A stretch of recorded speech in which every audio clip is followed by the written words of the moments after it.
Governor Ron DeSantis may have his sights on re-election in the near term, but could also a White House bid be in his future? His frequent appearances on conservative TV and appearances outside of Florida are raising some speculation of a run in 2024. WESH2 News political reporter Greg Fox on how the governor is using the power of his elected office to spread his message.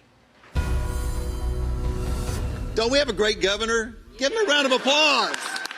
It might seem like every news conference for Republican Governor Ron DeSantis feels more like a campaign rally.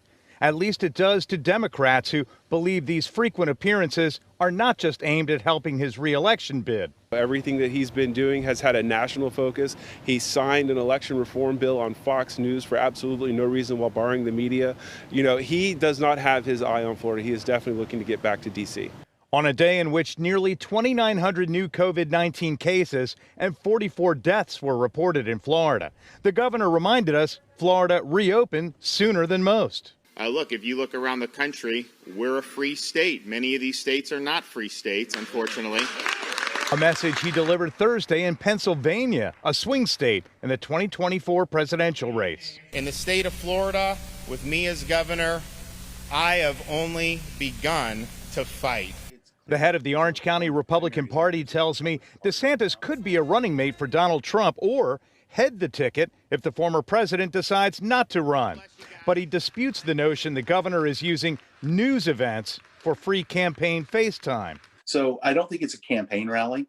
I think it's the governor being close to the people and leading from the front. In what may be a central issue in next year's governor's race, DeSantis reaffirmed his commitment to teach more civics in schools, but to exclude critical race theory, a movement by some scholars that examines race and inequality as it impacts law and government. You know, you can put lipstick on a pig, it's still a pig. It's also based on false history.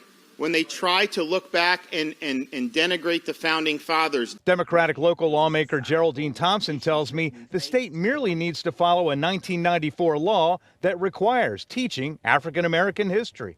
We're talking about something that needs to be done and incorporated in our lessons 180 days, which is the academic year for Florida students. Greg Fox, WESH2 News.